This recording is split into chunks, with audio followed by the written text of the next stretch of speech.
In business, we need some tips to help us do business better. And that is my mantra for you. I want to help you do business better. So the reason I do these shows and bring these tips for you is so you can actually do business better. My tip today is titled The Room.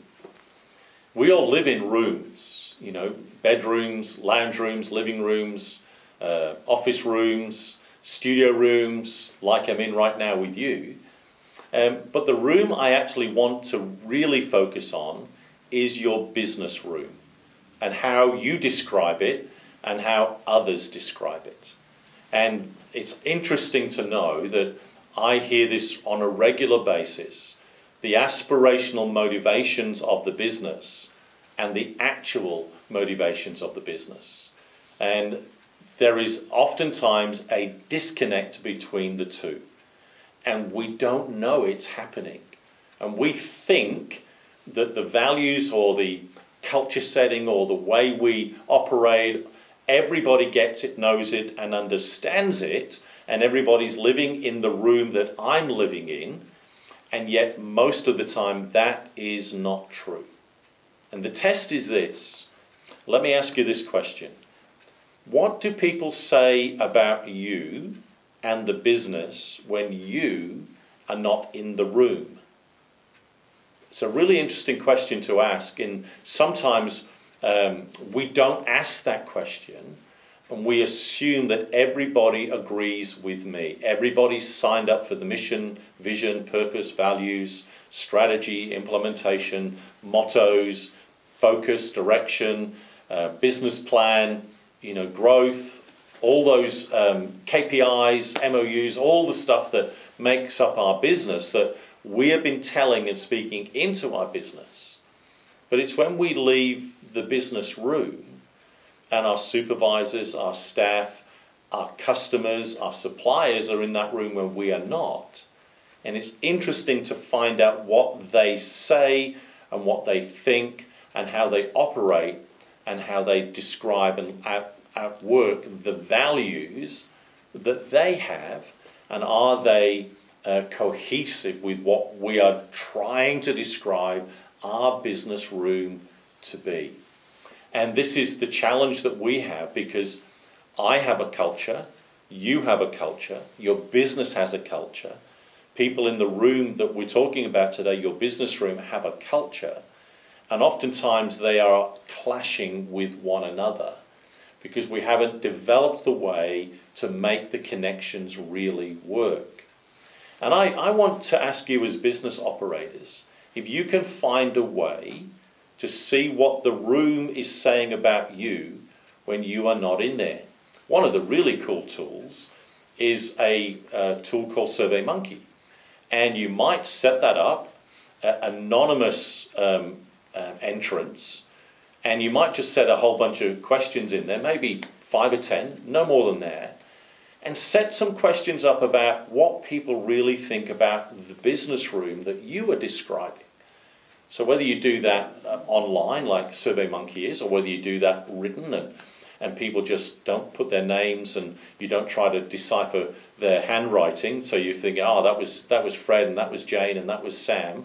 Don't do that, because what you're trying to understand is your message and their message, and is there congruence? Is there cohesive? Is it purposeful? Is it connected? Is it going in the same direction, or are you aspirational about what you want?